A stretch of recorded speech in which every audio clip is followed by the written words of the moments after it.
This is my reassurance video for all of you who are thinking about doing some energy clearing work and not quite putting your toe in the water. That they're afraid to do the work because they're afraid of what they're going to have to feel.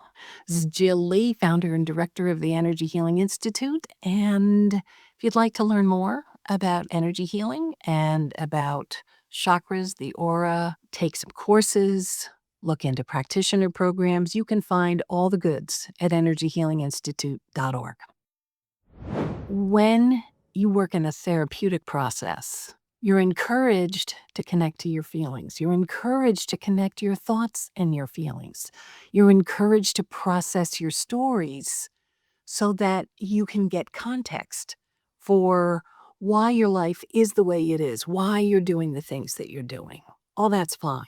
No arguments about any of that. When you work with energy, one of the guiding principles is that if the energy is activated in your field, it means you're ready to let it go. It does not mean that you need to take out your tweezers and parse it all apart and pick through it and feel the feels and think the thoughts and dive back into the experiences. It actually means, hey, you got some trash? Throw it in the can.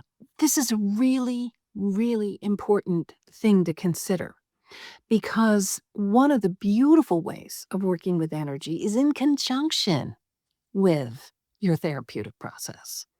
So you're over there in your therapeutic process and you're sorting and sifting and contextualizing and understanding and learning about yourself and learning about how whatever those experiences were influenced how you see yourself and how you move in the world. So then you have a database of information. And some of that information is really powerful. Like I learned how courageous I am through therapy. And that courage has stood me in good stead for many years. In fact, it's the same courage I used to move from Massachusetts to Maine, where I knew no one, Maine to Oregon, where I knew no one, and Oregon to Portugal, where I knew no one. All those moves by myself, selling or giving away most of my things and starting over. That's courage. I got that through the experiences I had as a young person. They gave me as a gift that courage. There was other stuff not so good, but I'm keeping the courage. Thank you. So you've done this sifting and you've got, say, a list of things that you know you want to shift from. You want to move on. You want to evolve.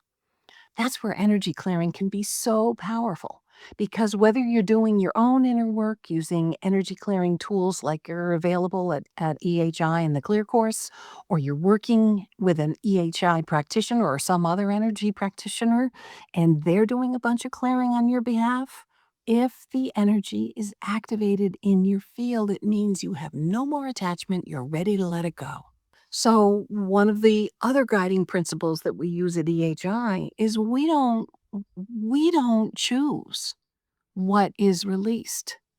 We engage your energy based on what it is you want to evolve and say, okay, let's light that up and clear those things. So just know that you don't have to go through a lot of emotional sturm and drang to move on. You've done that over there in therapy. Energy clearing is about freeing up your path.